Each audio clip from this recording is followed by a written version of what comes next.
First, a word on Jason Tatum. From 1 of 14 midway through Game 6 to the Kelvin Scale heat check that he was on, that is some kind of witchcraft. That's Pantheon-level cheese. We'll talk Tatum in a second. But we begin with Joel Embiid. What makes Philly's record so impossible to turn away from, other than the Pablo Freude, is this year was different. Embiid had the MVP breakthrough. It was all different until about 4 minutes to go in Game 6, and then it was all too familiar. So for the MVP, the Game 7, 5 of 18, 15-point second-round exit, and here he was after the game. You can't win alone. I can't win alone. I can't. Me and James, we just can't win alone. You know, that's why basketball is played 5-on-5. So, you know, we just need everybody to just, you know, try to keep finding ways to get better. That's part of what he said. Long-ranging comments, you've heard all of them. You have the full context here. So as we admire Pablo Torre, a minus 76er today, Israel Gutierrez, what just happened? Feels unaccidental. I was so confused when he said me and James can't win alone because there were other people on his own team, Tyrese Maxey and Tobias Harris, that outscored them both. So shouldn't they be the ones complaining about not having enough help? It's very confusing here when you see Joel Embiid and you hear him, and it just sounds like he's running out of excuses because he keeps getting knocked out in the second round, and he's not really looking internally because he didn't play well in this game. He didn't play well last year against the Miami Heat, even though he had the mask and the face injury. He didn't play well in the last 2 games against the Hawks a couple years ago. 8 turnovers in each of Game 6 and Game 7. We all focused on Ben Simmons not passing up a dunk, but really Joel Embiid was not great there either. And in this game, it was perfectly obvious that he should have been able to do more. The same guy who did not get the ball in the last 3 minutes of Game 6 should have come out in Game 7 and been ultra aggressive. And yes, they were sending help, but you're also the MVP who works in the post a lot. You should know how to pass out of double teams by now. And so you look at the other side, and you got Jason Tatum. He did the exact opposite. In Game 6, he started off missing everything from the outside. In this game, he was not shooting from the outside early on. And then the second quarter didn't take any threes to the last minute. He was aggressive, getting his game to the rim, and then followed it up with open shots, leading the way an MVP would, not Joel Embiid. Justin Tinsley, you heard Embiid right there in the small piece of sound we played. You've read the full context. How do you hear him? Honestly, it still comes off as an excuse. There's plenty of blame to go around, but a lot of that falls on Joel Embiid's shoulder. You're the MVP. You can't go 5 for 18 for 15 in a must-win situation. You're the MVP. You can't have 2 points in the second half. But guess what? The MVP did, and the result is one of the most embarrassing losses in Philly sports history. And that's a pretty substantial list as well. Tim Kalishaw, I turn to you on what you heard from Embiid, what you saw on the court. You know, I think there are probably 20 nights a year and a couple playoff games a year where it makes perfect sense for Joel Embiid to come off from a loss and say that. Those words would ring true. But as Izzy and Justin said, 5 for 18 is not a time to be doing that. I will say this. In Game 6, when they really lost this series, their chance to win at home and put Boston away, he had 26 and 10. He showed up. James Harden was 4 for 16 and missed all his threes that night. He's the one that didn't show up the last 2 games. And I'm still more puzzled by Harden almost refusing to take shots yesterday. He's so ready to give up the ball as soon as he gets inside the three-point line. He's such a give-up mentality that I get that Embiid's the better player and the MVP, and he had an awful game, and that's bad. But Harden is the one who just completely vanished from the series when they needed it. Now Pablo Torre. Oh, boy. So the meager context here that's important is that Joel Embiid was asked about, is he going to recruit James Harden? Is James Harden and him going to be back together next year? So more magnanimous in context, but nonetheless, the point remains that Joel Embiid laid a bunch of excrement that permanently soiled his reputation. And Tony, when I say that, I say this as the person who did coin the phrase, trust the process, quoting Tony Roten. A lot of people have talked about Sam Hinkie today. Sam Hinkie's not the story here. Joel Embiid nicknamed himself the process, and now the reality is that the people who trusted the process do not trust him. This is a Joel Embiid story. It is a James Harden story insofar as Joel Embiid resembles James Harden. And how that statement, being an all-time talent who is undone in a Game 7, 6 years in a row, like, yeah, you're right, this is unspinnable. the whole process has always been around having that guy as the number one player on a championship team, and now he is untrustworthy based on the evidence. And that is what's so frustrating. Not about the tanking, not about anything else, not about Brian Colangelo even. It's about Joel Embiid. And he has to face that this offseason, as he should have 5 offseasons in a row now. Pablo, if I can ask you to fix the Philadelphia 76ers in one offseason. You laugh. I mean, of course, that is a tall task. No, but right now, as they are Tony- presently constituted, Doc Rivers' career in trying to close out series in the playoffs is a nightmare. And James Harden's name was invoked as well. I recognize where you're coming from, Tim, but Harden did win 2 games in this series, which is more than Joel Embiid did. So, Pablo, what do the Sixers even begin to do this offseason? Well, you got to remember that, okay, you're a top 4 team in the Eastern Conference. That means nothing because of the way that you've choked routinely at the end of the season. You have won 50 games on average 6 years in a row, which is a great foundation, but you need the person who is going to do what Joel Embiid will not, which is be his best self when the pressure is the greatest. This is why Izzy's point about Jason Tatum is so resonant. We watched the photo negative of Joel Embiid and James Harden. If you can get rid of James Harden and get rid of Doc Rivers and get, I don't know, Dame Lillard, can I wish that into existence? Can I get a guy who will be the person who everybody in Philadelphia, Tony, lunch pail carrying, hard hat wearing, cliche loving, tough fans, they just want the player that embodies that sensibility, and they've been wish casting Joel Embiid into that role, and that's why you need a Dame Lillard. So you'd Please blow give it me up Dame right time. now. Doc Rivers, he says he intends to be back. You'd say thanks, Keep but no Embiid, thanks. James Harden, lose Tobias, sure, go to lose Doc, Houston, lose right? James Harden, absolutely. Justin Tinsley, would you Absolutely. blow up the Sixers now? Yes, I would, but I would love to see Dame in Philly. I really would.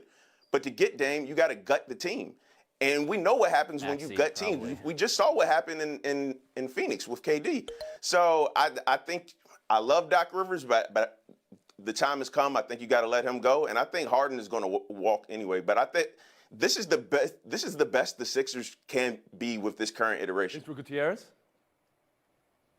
Look, I don't think that there's an obvious answer here. I think James Harden is going to want to move on. From what I understand, he and Doc Rivers didn't get along that great anyway, and he's going to want to move on. No, and then they you've didn't. got Joel Embiid and Doc Rivers here, okay? You're looking at a coach who probably doesn't have the full respect of all his players at this point. And if they're going to move on from Doc Rivers and it's Joel Embiid standing by himself saying, how many versions of this mini rebuild do I have to go through in order to win a championship and get past the second round? If he's not going to put it on himself, he's going to put it on others, then he's not going to take the blame when he's standing there by himself. He's probably going to demand a trade. So it's a very slippery slope here. It all starts with James Harden. I don't know who's going to give him big money, so maybe he does opt in and stay there for another year, but it's just going to get ugly if he decides to move on.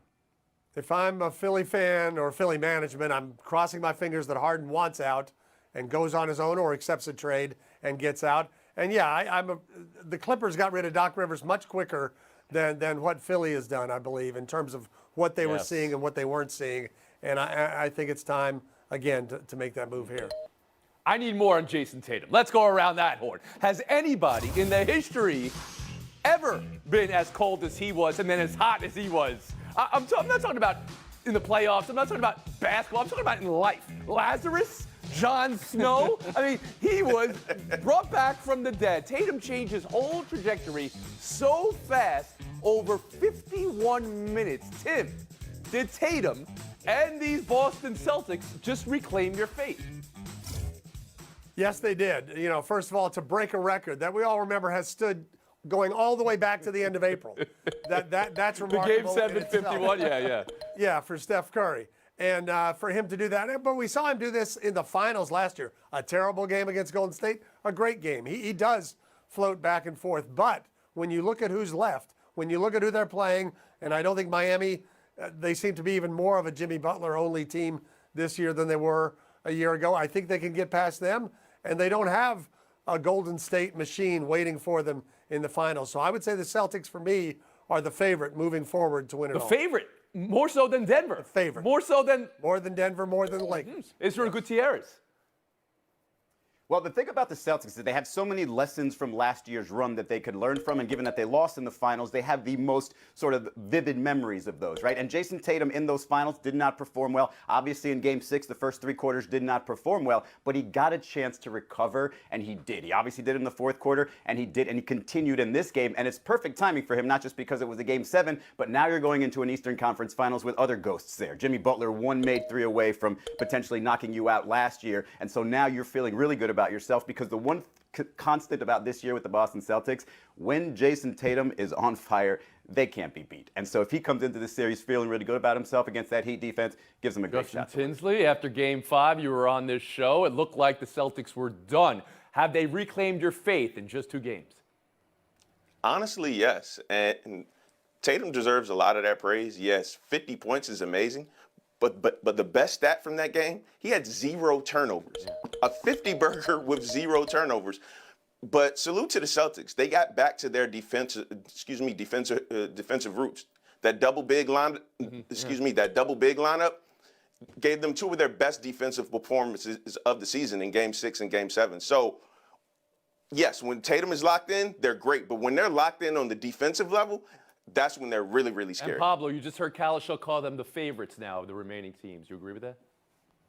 They feel like it to me. I just want to say the following sentence. Brian Colangelo packaged the number 3 overall pick and a future first-rounder in exchange for Markelle Fultz. They could have had Jason Tatum. They decided to take Markelle Fultz, and the reason I am haunted by this, Tony, is because he was the picture of fearlessness. Create a shot when you need it. Fearlessness. It is the thing that we chase in sports. It's what heroism in this silly toy department looks like, and the Celtics have it. And it's real. And it's unfortunately spectacular. Incredible job from Pablo Torre from being a minus 76er to being, well, 51, I guess, is a shot right back into what Tatum just did to this thing. Tatum like. Celtics Heat coming up. Look at this. What is this? You people who work for ESPN, explain this. Miami has a 3% chance to win. That is ridiculous. That's wild. They're not trying to colonize Thanks for the Mars. post, They just have to get the ball into Marcus Smart's hand at the end of the season to not make it. That's tens of millions of dollars contractually. Recently released Nike shoe. Powerade pulled the commercial of his in March. There's a lot there. The NBA navigating this in its own policies, as legal charges have never been brought up against Morant. The state of Tennessee is a permitless carry state. Pablo, how do you view this? How do you think the NBA views this? Tony, I view it first and foremost through the lens of America's disgraceful obsession with the gun. This is a documentary we're living in. We should be on the right side of this issue. Many people, Ja Morant, are not. But the micro of Ja himself is a question. At this point, do you actually really want to play professional basketball? It's not like other jobs. There are very specific rules. He himself had counseling, apologies, this national tour. He had sit-downs with the commissioner, with his team, and he only had to do not this. And he couldn't stop himself from doing it. And I'm out of excuses. There's no way to spin this. He has nuked his own credibility on a serious matter, as well as just as an employee. Like, who can trust this guy at this point? Justin Tinsley. There's nothing wrong with Ja Morant legally owning a gun. Everything is wrong with how he flaunts it. Everything is wrong with how he broadcasted. The thing that's so gutting about this, Tony, is the self-destructive behavior. You know, Pablo, he just ran through the list of what Ja has done. And he's doing it again. I'm looking at the TV right now. I'm talking to you, Ja Morant. Please stop, bro. You are a face of this league. Stop ruining your own career with these dumb decisions, man. Please stop. Israel Gutierrez. Yeah, I just would rather focus on Ja Morant as well, because it's something about his decision-making that doesn't seem consistent with the person before this year. You know, he doesn't get to this point by being this poor of a decision-maker. And now here he is making one after the other, and whether that has to do with people he's hanging around, whether that has to do with something he's struggling with, we don't know. But what I know is I've never heard of an addiction to brandishing guns on Instagram Live. I've never heard of an addiction to brandishing anything on a social media live platform. And so there must be a reason why he's doing this. Could it be a cry for help? Could it be just a sign of another problem? That's what I'd like to know if I'm the NBA, because we can solve the singular problem of him perhaps brandishing a gun on Instagram Live, maybe doing it by suspensions and continuing to punish him. But if he keeps making the same mistake, there's got to be something more to dig in there. Kalisha.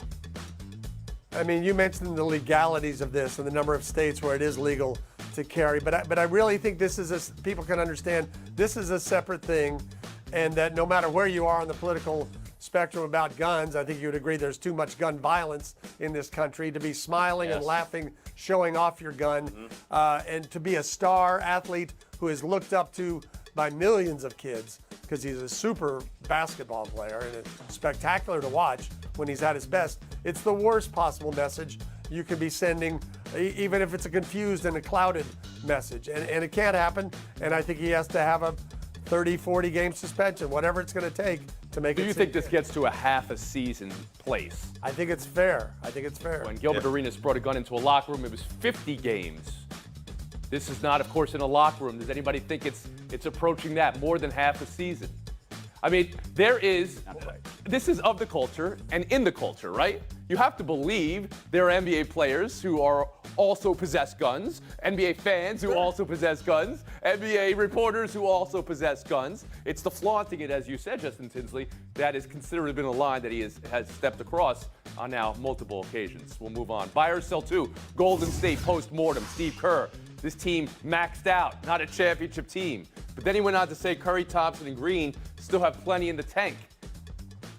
Tim Kalishaw, buy or sell that? I think he's pretty accurate, and I think the mistake a lot of us made in thinking they were going to run it back and get another ring was thinking what Clay and Steph and Draymond did last year, that they could instantly do it again in their early to mid 30s, and that these young players were ready to step up. That was hard to do, what they did last year, and it was unlikely they would all perform at that level again. I think it's easy to say, that you need to move on for Draymond, or maybe if Draymond moves on, they can sort of piece together another championship team around Steph. But I think it's really difficult to actually do, especially when you consider Steph maybe has, 3 or 4 more years left in that window of being the lead guy on a championship team. So I would assume that this team might just look at Draymond and say, hey, if you want to stay, we're willing to let you stay. Let's work around the pieces around you too.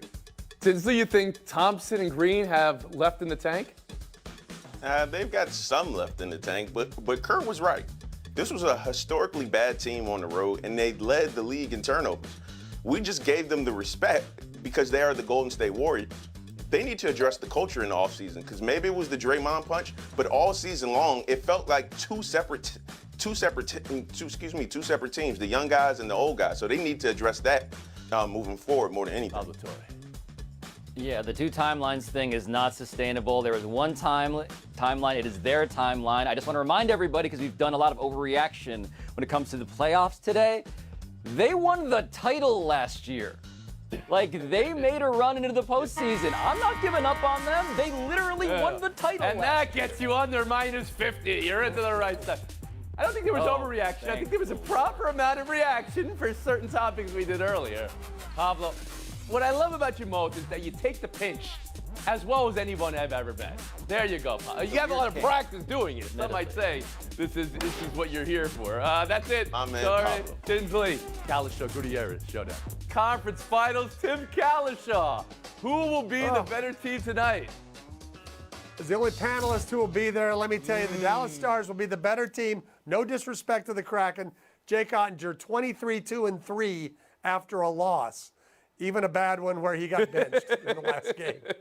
Israel? Not only have the Kraken outscored Dallas in this series, but they already won a Game 7 on the road in the last series. And I learned from Tim Kalishaw's Twitter account that the American Airlines Center cannot put on the same pregame introductions that the Seattle Arena can. So my money's on the Seattle Kraken.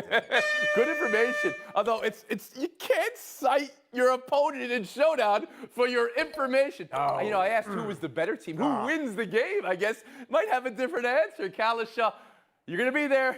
Take the FaceTime. 30 seconds. Oh, that was a close call. Thank you.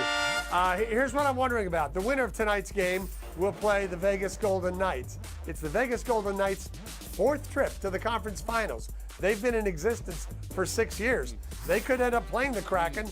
This is their 2nd year. Is it a good thing when expansion teams are good and possibly great right away?